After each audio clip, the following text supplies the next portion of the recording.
Please, for instance,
Hi guys.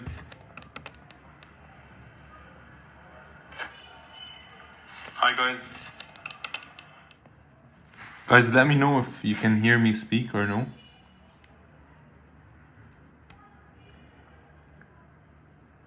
What's good, guys? What's good? W in the chat. W in the chat. W in the chat.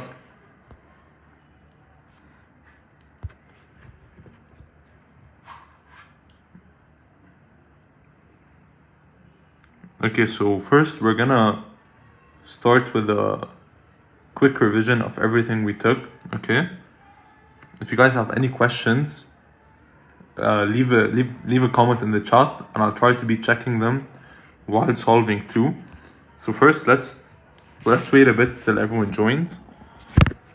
And we're gonna solve some past papers. Okay, I already found one past paper. We'll do it now too, but let's just wait for everyone to join.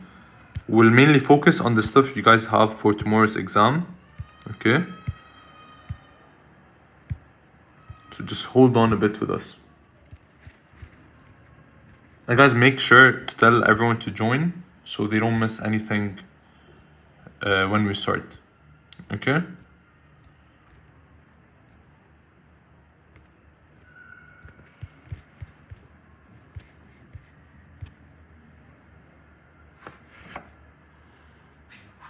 Before we start, does anyone have any question? Guys, I want you to leave in the chat just the concepts that you don't understand for me to explain at the end, okay?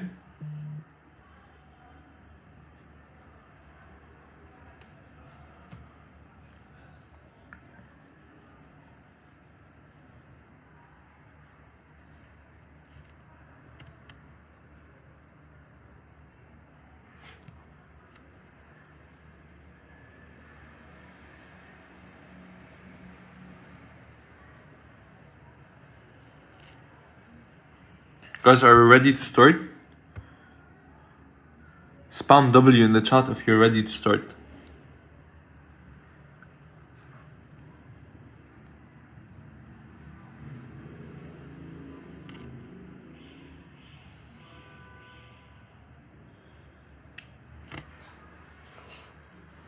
Okay, let's begin. So here, this could come in your written. It's basically where you have to identify what you have, okay? So this is a human gas exchange system. This is from chapter 2, I think, or chapter 3. From chapter 3 about the respiratory system, okay? So let us first look at our diagram. So remember, this represents what? Our trachea, okay? And what was the role of the trachea? So the trachea was also known as the windpipe, okay? And we said what supports the trachea? It has cartilage rings, okay? And what shape were those cartilage rings? They were C-shaped. And the function of them is to provide flexibility and it prevents them from collapsing, okay? That was the role of the cartilage C-rings in the trachea, okay? So we're gonna trachea. And then we said the trachea splits into two parts. We call each one a bronchus. The plural is bronchi. So this is going to be one bronchus, okay? And it also contains cartilage rings, which are C-shaped. And it contains also smooth muscles, okay? And then we said that the bronchus breaks down into smaller branches. We call them bronchioles. Now here they did not ask about it, but just for you guys to remember. And at the end of the bronchioles, what do we have? Those small circles, we call them alveoli, okay? And what did we say occurs in the alveoli? So we said gas exchange occurs in the alveoli. Remember, we drew the diagram. We said, for example, this is an alveoli and it's surrounded by blood vessels all around it. Okay, it has a rich blood supply. Remember, that was one of the characteristics to have a sufficient gas exchange. And what did we say the exchange occurs? We said oxygen leaves the alveoli, so O2 goes from alveoli to blood tissues, while carbon dioxide is the reverse. Okay, so carbon dioxide, I'm gonna put it in green. It goes from the blood tissues or the blood vessels into the alveoli. Okay, that was the function of the alveoli. And remember, what was this muscle? It was the diaphragm. And just also another reminder of the diaphragm. If we're inhaling, what happens when we inhale? Our diaphragm contracts and it becomes what? Flat shaped. And what did we say happens when we inhale? If all of you guys with me, try inhaling. You're going to see your ribs are moving upward and outward. And the volume of the thoracic cavity increases. That's why air moves in. While when we're exhaling, what happens to the diaphragm? The diaphragm relaxes. It goes back to its original shape, which is called a dome shape. Okay? And of course, here we have our ribs. Okay? Perfect. That's the first question. Yup.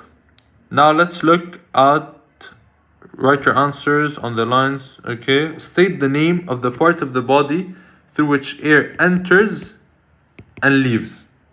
Okay. So what is the part of the body where air enters and leaves? If you guys want, try to solve it. So send on the chat what you think the answer is. And so it's more of interactive between both of us together.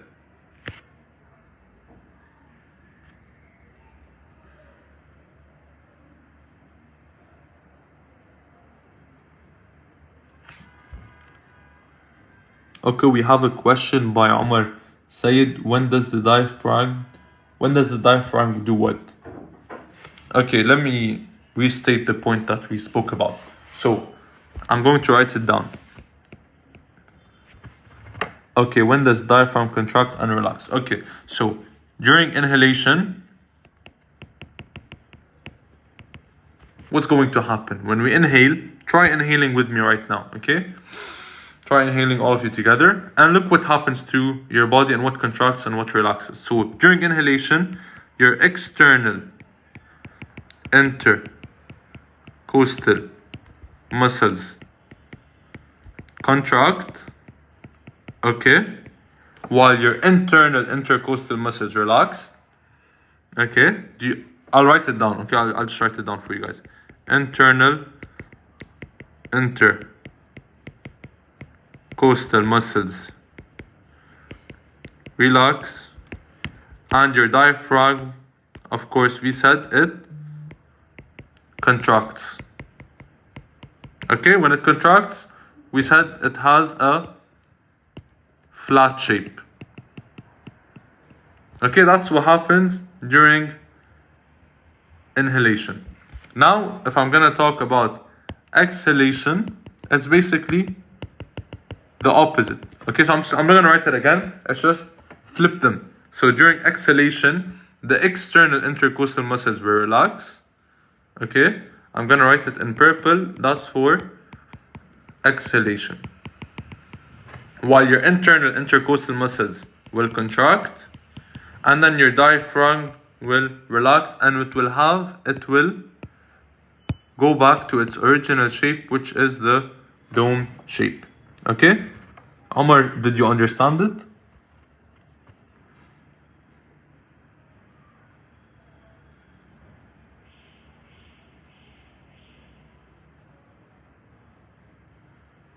What about pressure?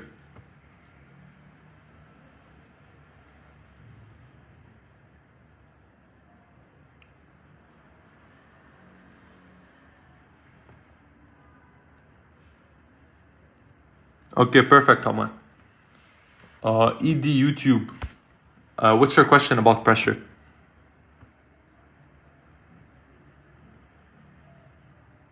So I'll just talk about pressure in general. Maybe he has a question about it. So remember, if we increase the volume of the thoracic cavity, the pressure will decrease. That's the only relationship you have to know. Okay, let's move back now. Inspiration, lower pressure. Yes, inspiration, you will have lower pressure in the lungs because of the higher volume, while in expiration, you will have a higher pressure because of the lower volume in the thoracic cavity when you're expiring air. Okay, let's go to part B. So state the name of the part of body through which air enters and leaves. So of course it's going to be either the mouth or the nose. Okay, here you just have to state one of them because you only have one mark for it.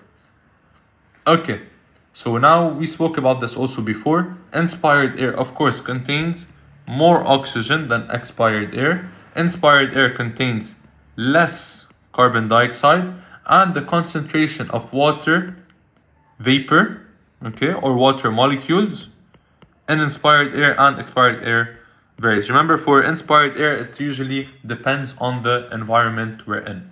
Okay, now carbon dioxide is one of the components of inspired and expired air. State the name of the chemical used to test for the presence of carbon dioxide.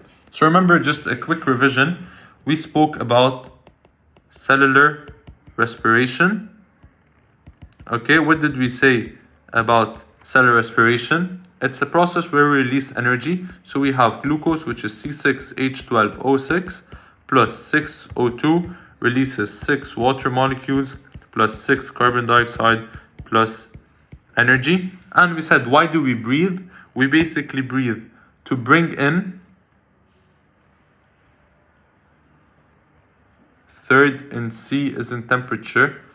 No, because here they're talking about water vapor. That's not water temperature, but you're right. The temperature also varies. So for inspired air, if you remember, we said the temperature depends on the environment, while for expired air, the temperature of the air is usually around 37 degrees Celsius, because that's the temperature in our internal body. Okay? So to go back for cellular respiration, that was the formula, and we said we get oxygen through breathing and we have to exhale CO2. So carbon dioxide is one of the products and it's a main component in expired air. So a chemical we use to test it is lime water. Now who in the chat can tell me what's a positive result? So what will happen to the lime water if we have carbon dioxide?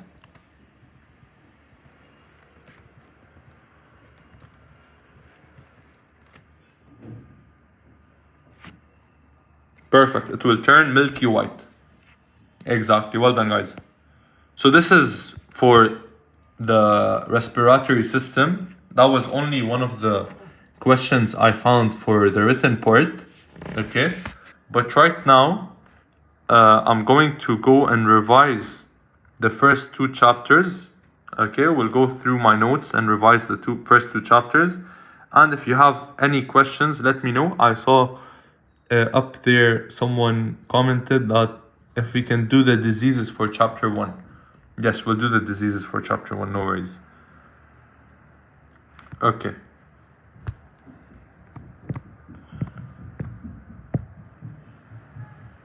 Start with chapter 2. Okay, let's start with chapter 2. Since everyone's asking for digestive system, let's start with chapter 2.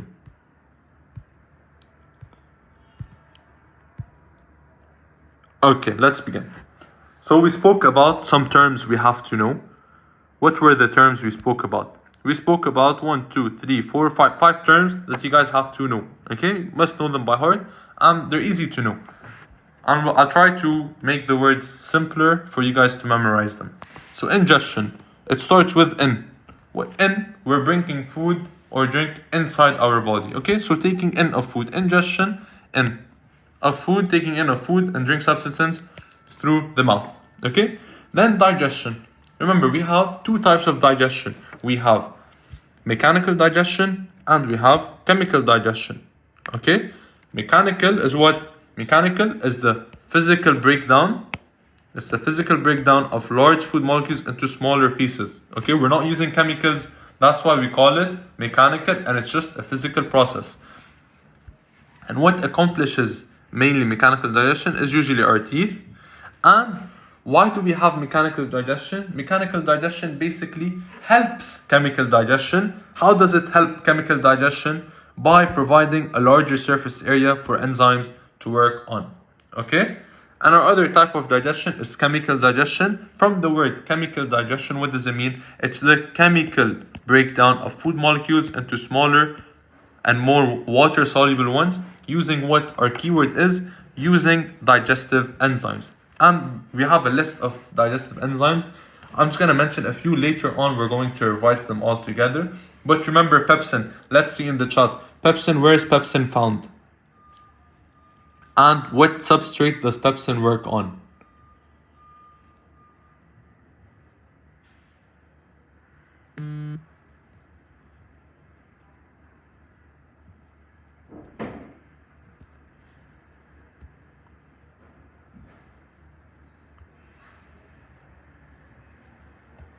Stomach and protein. Perfect.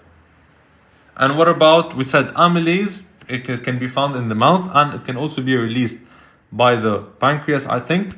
Let me just make sure. So,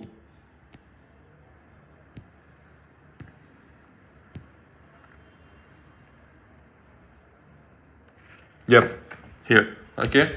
But let's go back here, okay. Let's go back to digestion. So we said, and an important note to know about digestion is where it starts and where it ends. So it starts at the mouth, ends in the intestine, okay? Starts at the mouth, ends in the intestine. Now what about absorption? Absorption mainly occurs where? In the small intestine, and that's when the food molecules we ate and everything are transferred into our tissues, okay? While assimilation, now what's the difference between absorption and assimilation? One keyword, when you see the word the use, you directly are gonna put assimilation. Okay, that's the keyword that separates absorption and assimilation. Whenever you see the word uses the nutrients, directly think of assimilation. And digestion, it starts with E. Exit. E. Food molecules that are not digested or absorbed or expelled out of the body. Okay? Till now, is everything okay? If everything's good, spam W in the chat.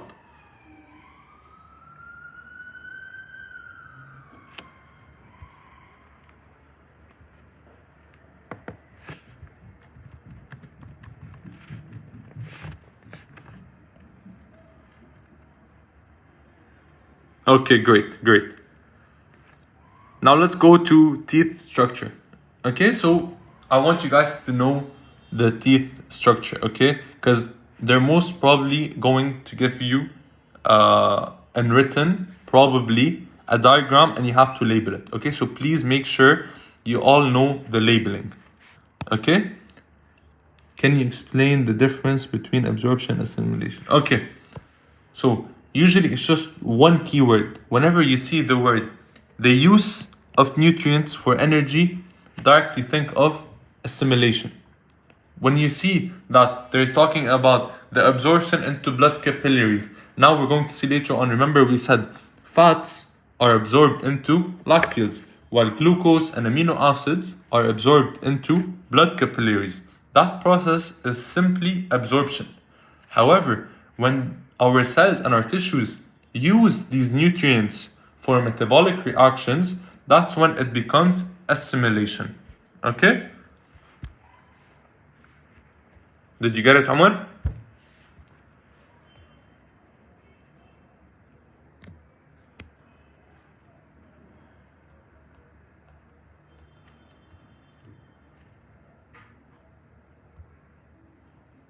Okay, perfect. So I was talking about the teeth structure. So guys, make sure you know the labeling of the teeth structure. I'm not gonna get into it because there are more important stuff to know. But take note that after this, make sure that you know the structure of the teeth. Okay, please. So I'm just gonna pinpoint some important points. Okay, so just know that the enamel is non-living while the dentine is the living part. Okay, and also know that you have a nerve and blood supply is found where? In the pulp cavity. Okay. Also, I'm not gonna be looking about milk teeth and permanent teeth. I think it's very simple and you guys know it already. But what I would say is the functions is straightforward. Just know how they look like, because that could also come in the written. So just know the shapes and how they look like and the name. So usually molars are the largest, premolar smaller than molars, and then you have canines are a bit sharp, and you have the incisors which are at the front of your mouth. Okay? You don't have to know.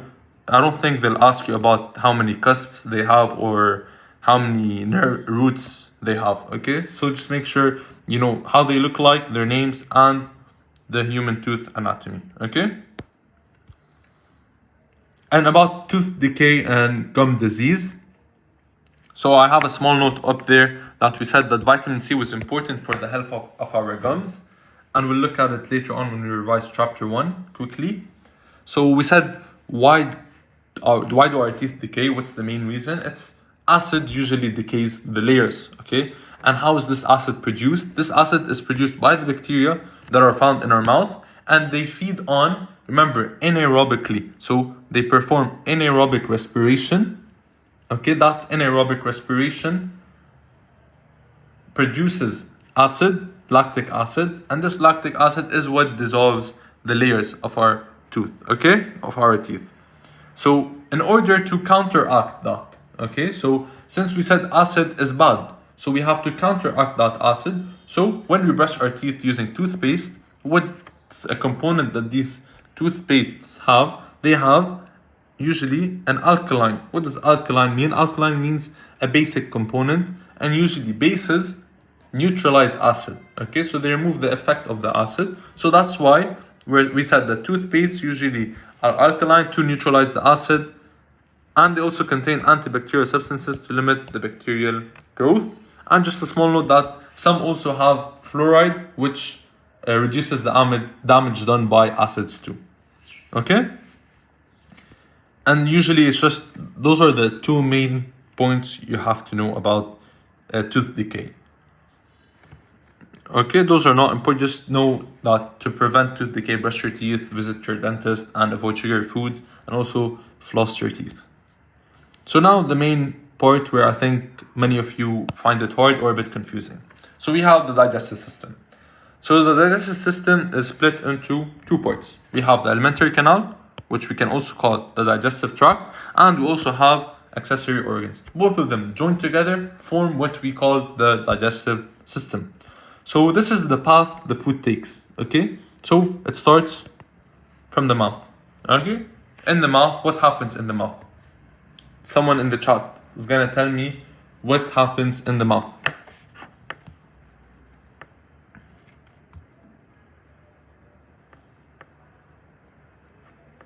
Or let's put it that way, what enzyme is released by the salivary glands in the mouth?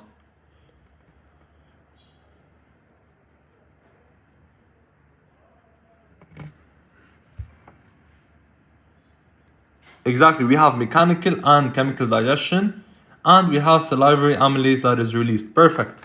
Okay, so in the mouth we have, let me put a new chest one. So in the mouth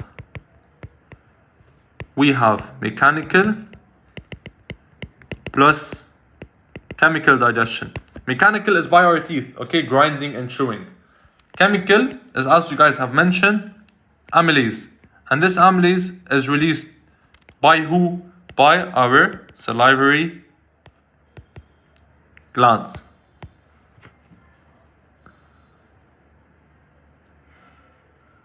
What's ventilation? Allah will look at it later on. This is respiratory system. Okay, let's stick to digestive system for now. Okay, salivary glands. So who's also gonna tell me in the chat, amylase works on what substrate and what is the product after amylase works?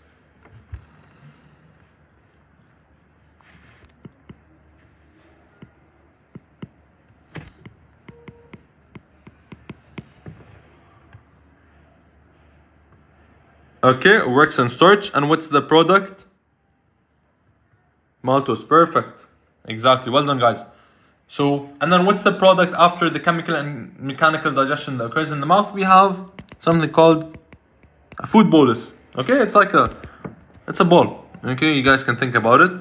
So, let me show it to you here. So, we talked about mechanical digestion and chemical digestion.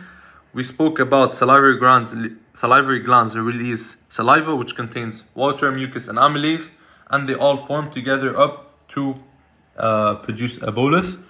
And then now we want this bolus to go from our mouth into our esophagus, right? But we don't want the food to fall where?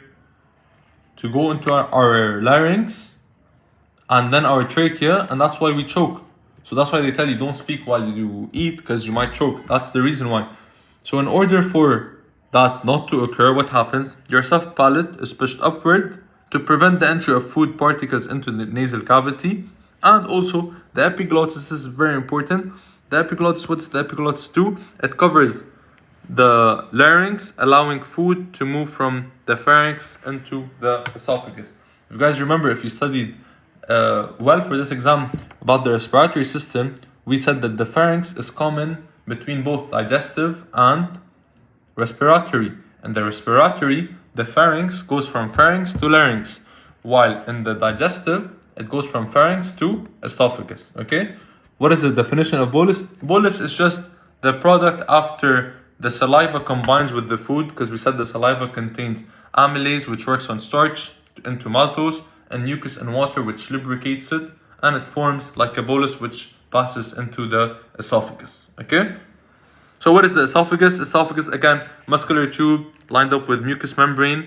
And what's important to know is how food moves.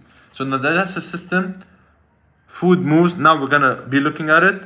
Food moves by peristalsis. What is peristalsis? It's very simple. It's the repetitive contraction and relaxation. Not only contraction and not only relaxation, it's both.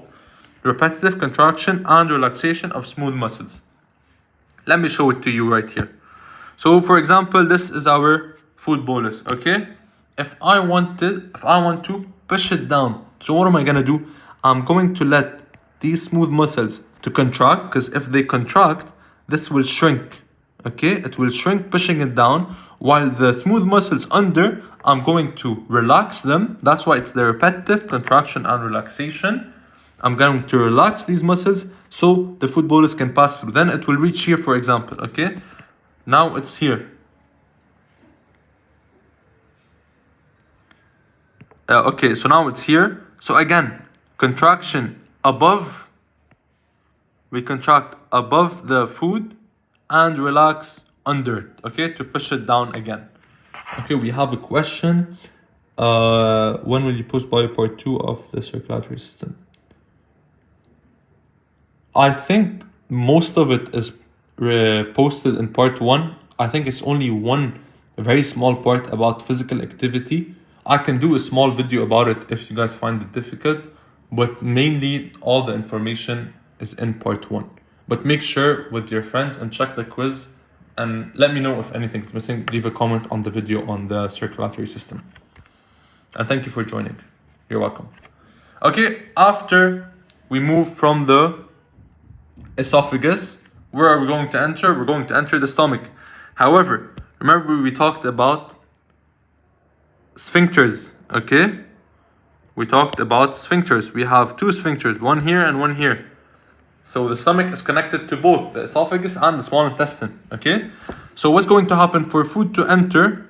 The cardiac sphincter is going to be open, allowing it to enter. However, once the food enters, of course, the sphincter is going to close. Why will it close? To prevent acid from going back up. Why acid? Because now we're going to see in the stomach, what did we say? Stomach has a low pH.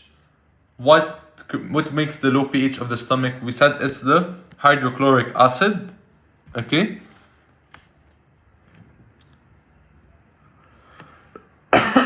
Sorry. So we said we have an acidic pH because of the hydrochloric acid, and the function of the hydrochloric acid is also to activate pepsin. So we go from pepsinogen, which is the inactive form of pepsin, with HCl, it's going to become, turn into its active form, which is pepsin. And we've already mentioned before, and you guys have already said, pepsin works on proteins and breaks them into smaller polypeptides, okay? And also we have some glands in our stomach. We call them and they're found in gastric pits. We call them gastric glands, and they release mucus, gastric juices, and pepsinogen. I've already spoke about them before. If none of you have a question, let's move on. After the stomach, we move into the small intestine. Remember, in the small intestine, we said we have digestion and also absorption. Now that's where the pancreas also comes and plays a role. And the pancreas, remember, was an accessory organ. The product from the stomach, for you guys to know, is chyme, okay? Just know that. No, gastric pits, you don't have to know it. It's just where these gastric glands are found. Okay, you don't have to go into details a lot. Okay, so we move into the small intestine. Just know that it's divided into 3 different parts. Know the first part that's connected to the stomach and the last part, okay? And the secretions of the pancreas and also the secretions of the small intestine. So the pancreas is an accessory organ and it releases its secretions. So like,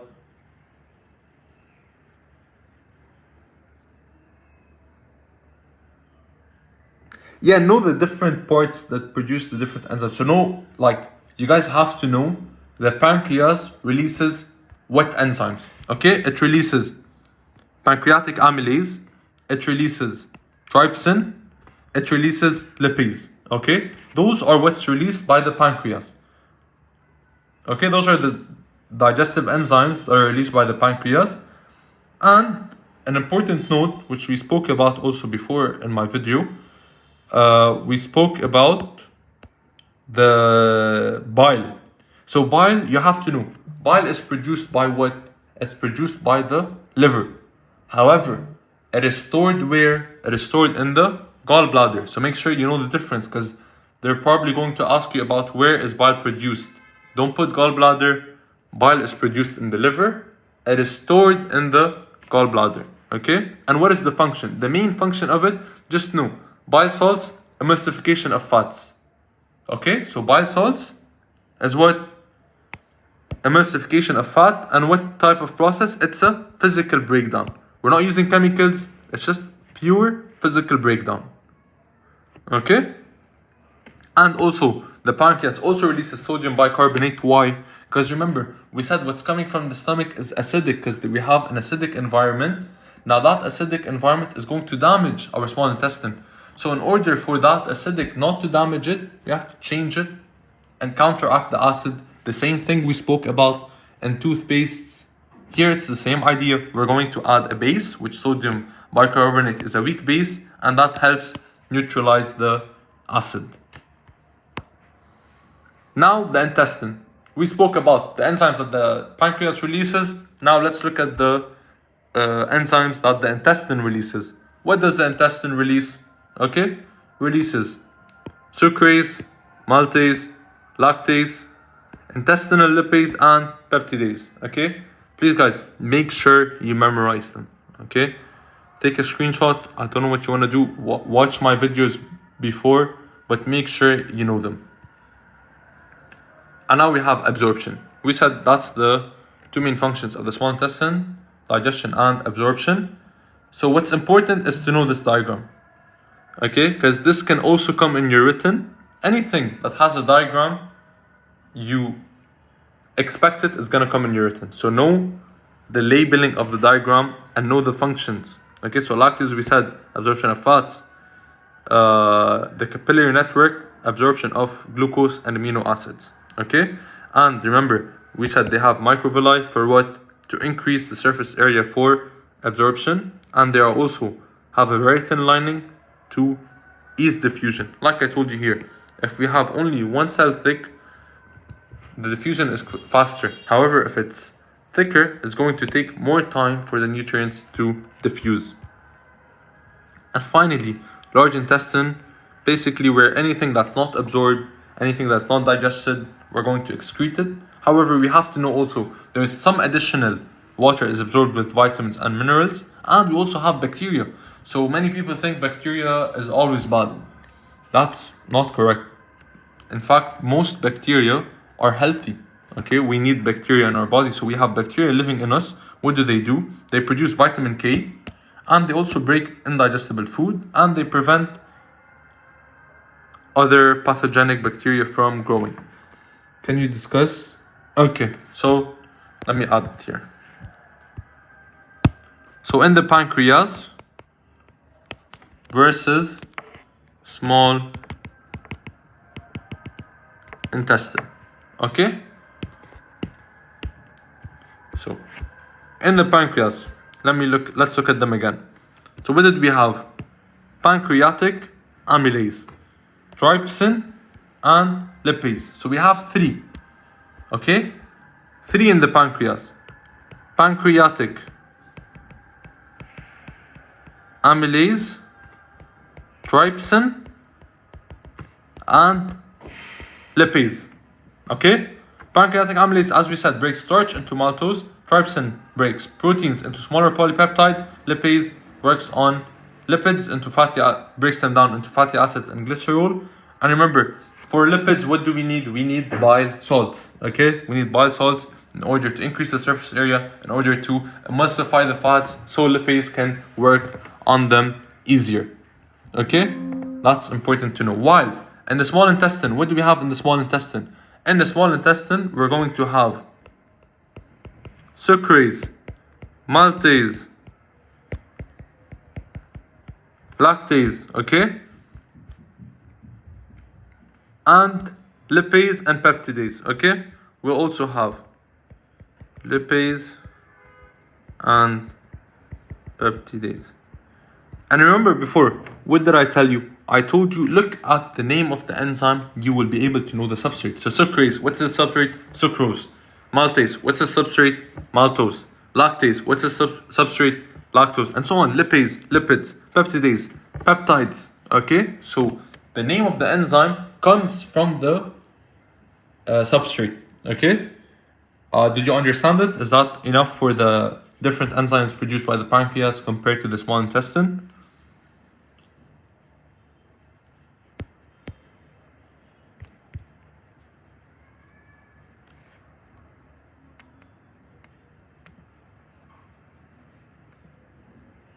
Let me know if it's good so we can move on.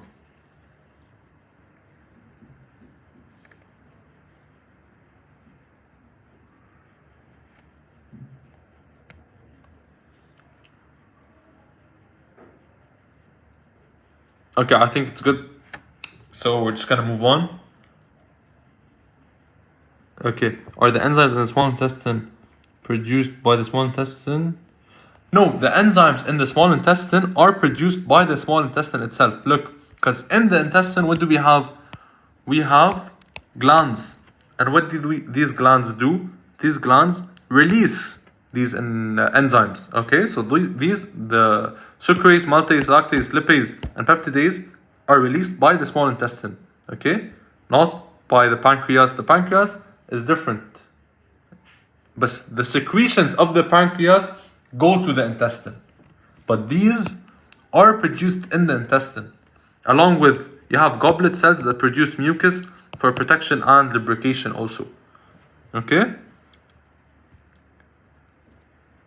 Okay, we talked about the absorption. I told you water, minerals, sugars, amino acids are all absorbed through bloodstream directly, while fats are by lacteals or lymphatic capillaries. And we talked about the large intestine, which is the end where we're going to excrete anything that's not digested or not absorbed by our body. Okay? And those are our accessory organs. We talked about the salivary glands, the pancreas. An important note about the pancreas, it also releases hormones. Okay? For example, insulin and glucagon, and those regulate your blood glucose level. So after you have something that's sugary, your insulin spikes, so your body releases a lot of insulin to reduce that high blood glucose level, and vice versa with glucagon. While you have the liver, which is the largest internal organ also, it's one of the largest organs. Remember, it produces bile, while bile is stored in the gallbladder. It also, blood from the digestive tract passes to the liver through the hepatic portal vein. So remember, anything portal vein means it does not pass through the heart. Okay, before it passes through the heart, it goes into the liver. Can you talk about diets? Okay, yalla, now Hala will be done with this and we'll go to the diet. It also stores excess glucose as glycogen. Remember, in animals we store excess glucose as glycogen, while in plants we store it as starch. Also for the synthesis of proteins and deamination of amino acids. Okay, the diseases, I think we've been over them. If you have a question, let me know. If not, you just want to revise it, just skip to the part in the video and rewatch it again. It's straightforward. Okay guys, now I need you to tell me what topics to talk about, because we don't have much time. Like, we're going to end in like 30 minutes. So for you, all of you, to benefit as much as you can, anything that's not found in the videos already, you have extra questions or a quiz maybe, for example, or something, let us do it so we can all benefit. Anything that I've already posted, just make sure to watch it again. And if you have questions, let me know, okay? But it won't be efficient if we're just going to go over everything in a short period of time.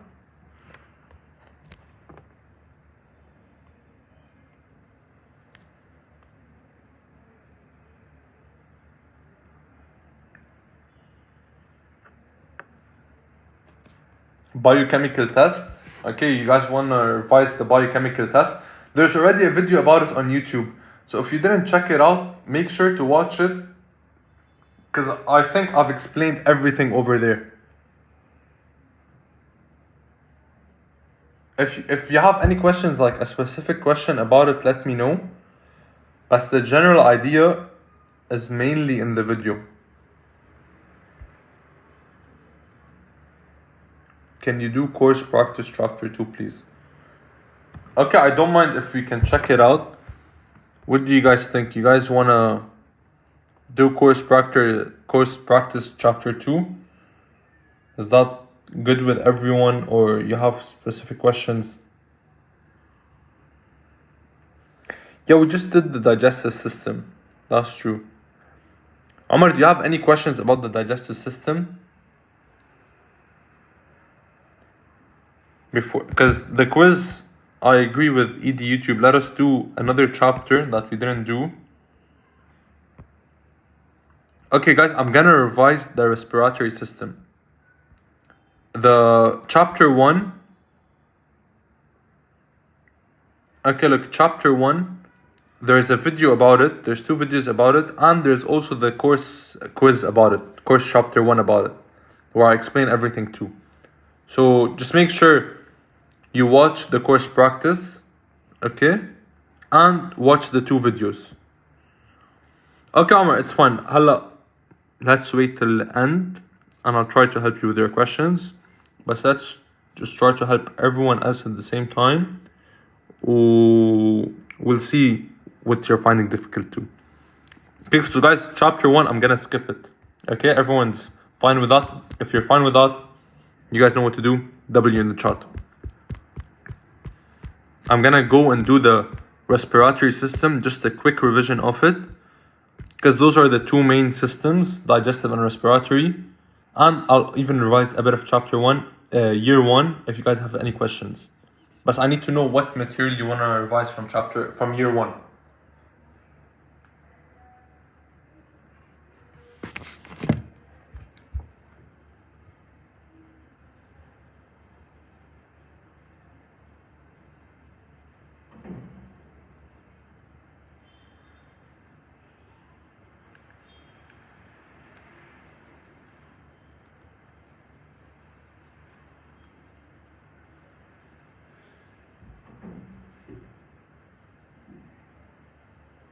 You don't have chapter 1 for the exam? You don't have about nutrition?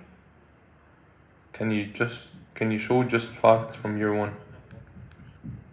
What do you mean facts from year 1?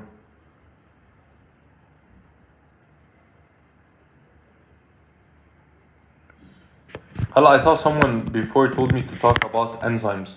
Okay, so let's do a quick revision about enzymes. What are enzymes? Enzymes are what? Are biological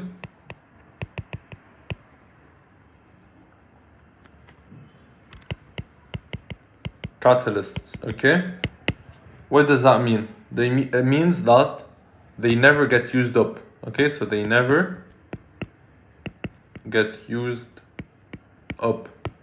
Now what are they made up of? They're made up of proteins.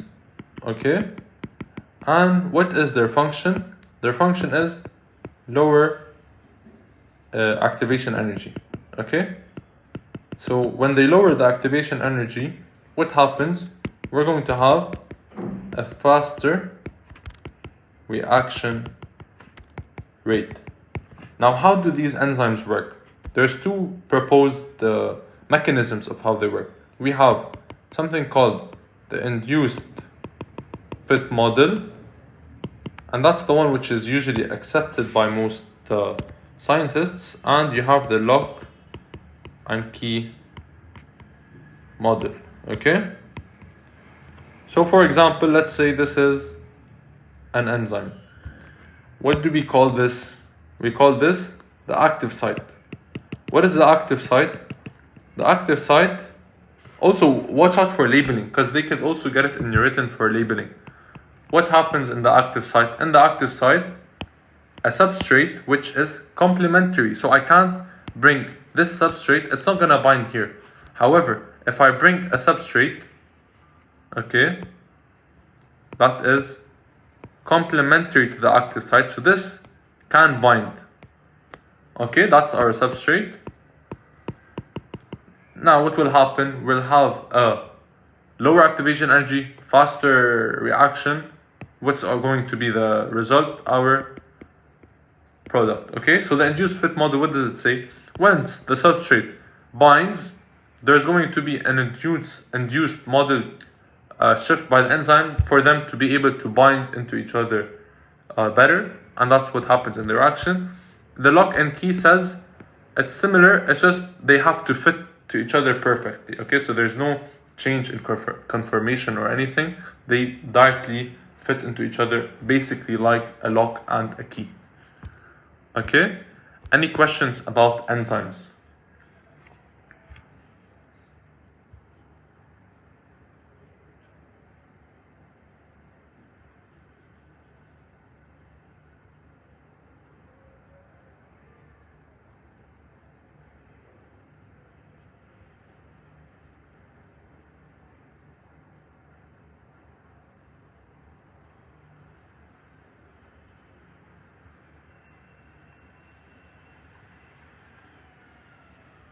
Guys, are we all good?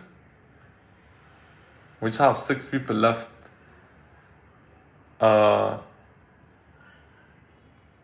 What about the one that didn't have the same active site? Okay, if the triangle has another enzyme, okay, there's a different enzyme that has the same complementary shape for which this triangle can bind to. That shows you that enzymes are what? Enzymes are also specific. Okay, they don't work on all types of molecules, only to the molecules that are complementary to them. Okay, can you go over carbohydrate and reducing sugars and those things? Okay, I'll go over them quickly, but there's also a video about it, and like it is explained really well. I hope it is, يعني. So make sure to check it out if you still have any questions. Okay. So first, sugars and carbohydrates, we can split them into 3 different groups. We have monosaccharides, disaccharides, and polysaccharides. Monosaccharides are soluble in water and they have a sweet taste. And it is only 1 sugar, while disaccharides are made up of 2 sugars. However, they're also soluble in water and they also have a sweet taste. While polysaccharides are more than 2, not soluble in water, and they do not have a sweet taste. And I already gave you some examples. Okay, so make sure you know those examples. Now the tests we use, if it's a reducing sugar, we use Benedict's solution. If it stays blue, that means it was a negative result, no reducing sugar. However, if it changes from blue to cloudy, to green, to yellow, to brick red, reducing sugar is present. Now the question comes, if I have a high concentration of reducing sugar, I'm going to have a brick red color. While if I have a low concentration of reducing sugar, I will have maybe either a yellow color or a green color. Okay, it's not going to be a brick red color. Now for sugars that are not reducing, because that means they do not react with Benedict's solution, what do we use? We use iodine test, and a positive result will be if we get a blue color. While proteins, by red test, same thing. If protein is absent, we have a blue color. If protein is present, we have a purple color. If you want to remember it, purple starts with a P, protein starts with a P. So if we have protein, we will have a purple color. Nucleic acids, you just have to know what they're made up of. Okay, there's no test for them. Okay, that's a good question. ED YouTube, you asked me 2 questions. Hala, I'll be answering both of them. The enzyme, leave it till the end. Negative of iodine test will be the yellow color of the iodine solution. Okay, so it's gonna be a dark, not a dark, but a yellow color basically. Okay.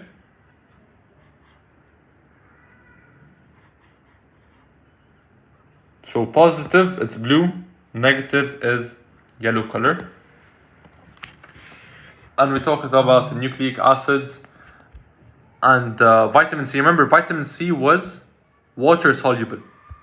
Okay, so vitamin C was water soluble, while vitamin D was fat soluble. Okay, so watch out for that.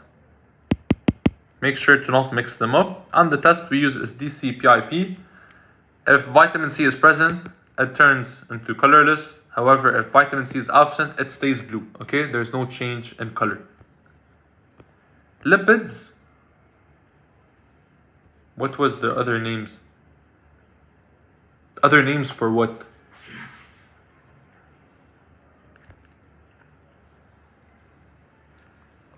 Let me know what other names. Lipids. Okay, we talked about the structure of the lipids. The test we use is ethanol emulsion test. I don't think you're supposed to know their other names, but the other name for vitamin D is cholecalciferol. I don't think you need to know it. And for vitamin C, I don't think vitamin C has another name. I'm not sure if anyone knows in the chat. Help him out. But I think I'm not sure. Oh, vitamin C is ascorbic acid. Yes, ascorbic acid, and vitamin D is cholecalciferol. Okay. Ascorbic acid. Yeah, perfect. So ethanol emulsion test. A positive result is going to be a white opaque emulsion. I tried to show it as much as I can with the white color. While a negative result will be basically transparent and clear. Okay? And that is it for the biochemical test. I think we've covered most of your questions. What I can say is, for your exam tomorrow, go over the videos, put them as at ×2 speed, or just watch the parts where you're not understanding, so you make sure that you're 100% sure of them, because the videos are going to allow you to solve the quizzes super easy. So that's why I did do the quiz with you guys, because the quiz is very simple once you watch the video. Okay? Respiration CH3, chapter 2. Okay, do you guys have any questions for the respiratory system? If you have a specific question, let me know. If not, watch the video again. Like, I think that's the best advice I can give you, because everything is covered over there. But if you have a specific question on the chapter, a specific part in the video you do not understand, let me know and we can go over it. But if it's just a general overview, like I can try to give a general overview, but it's not going to be as good as the video.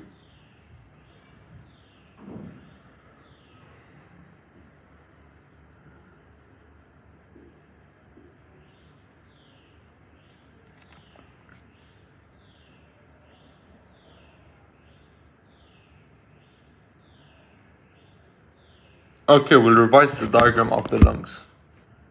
Let's go back to this.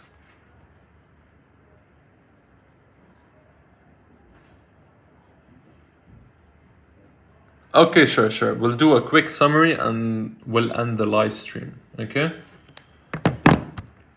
So let me just erase everything on the diagram.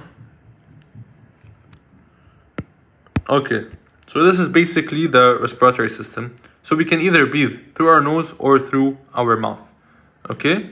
And then let's say we breathe through our nose, we're going to enter the nasal cavity. The nasal cavity is not shown here, okay? But we spoke about the nasal cavity. It's lined up with cilia and with mucus producing cells. The role of them for mucus is to,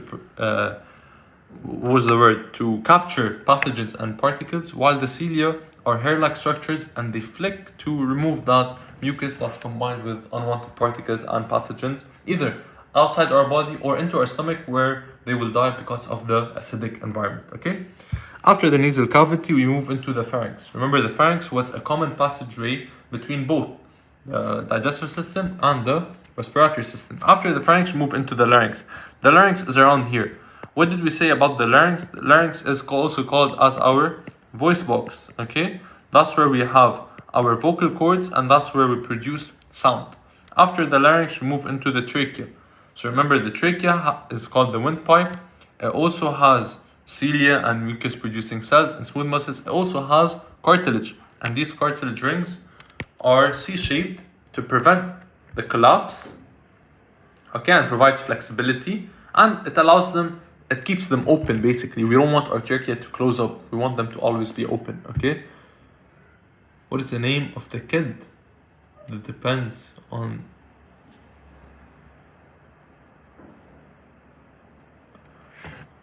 ask the question again. I don't think... You probably made a typo or something. Okay, so we move from the trachea into what we have. The bronchus, and then our bronchioles, and then our alveoli, okay? Now for our lungs, as you guys can see, the lungs is two membranes. So we call them the pleural membranes, okay? And inside is what? Inside is the pleural cavity. The lid is separate. It was the epiglottis, okay? It doesn't separate the trachea. It prevents the food from going from the pharynx into the larynx. Because remember, it's pharynx, then larynx, then trachea.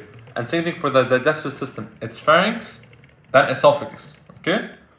So the pleural cavity is filled with a pleural fluid, and it's just for lubrication and prevents the friction between the two membranes. And those are our ribs. And we also have the diaphragm, okay? And we spoke here about what happens in inhalation, and in purple is what happens in exhalation, okay? And we also spoke about the diseases. Watch part 2 of the video where we talked about the diseases. They're very simple and they're repetitive, okay? So there's not much to know. Maybe the only thing I would want you guys to focus on mainly is smoking. So what does smoking contain? It contains, let me write it down for you. So we have tar, carbon monoxide, nicotine, and smoke particles. Lubrication is just to ease the movement. Okay, so you don't want to have a rough surface, you want it to flow smoothly. Okay, so those are the components of smoking. Tar, remember we said, is the carcinogenic compound. Anything that's carcinogenic, it means it results in cancer basically. Carbon monoxide, why is it bad? Because it binds to hemoglobin, so it prevents oxygen from binding to hemoglobin, which of course we're not having oxygen transfer between our cells and our tissues, which is bad. And nicotine is the addictive substance. That's why people find smoking hard to quit. And smoke particles can cause irritation in our respiratory tract. Okay, that's it. I think we're done for the session. I think that's mainly it about the respiratory system. If you guys enjoyed the session today, drop some W's in the chat. Okay, last question. Difference between absorption and assimilation. We've said it. Assimilation is whenever you see the word use. Okay, so whenever they tell you that these tissues or these cells are using the nutrients for energy, that's assimilation. While absorption is just the taking the absorption into the blood capillaries or into the lacteals. Okay.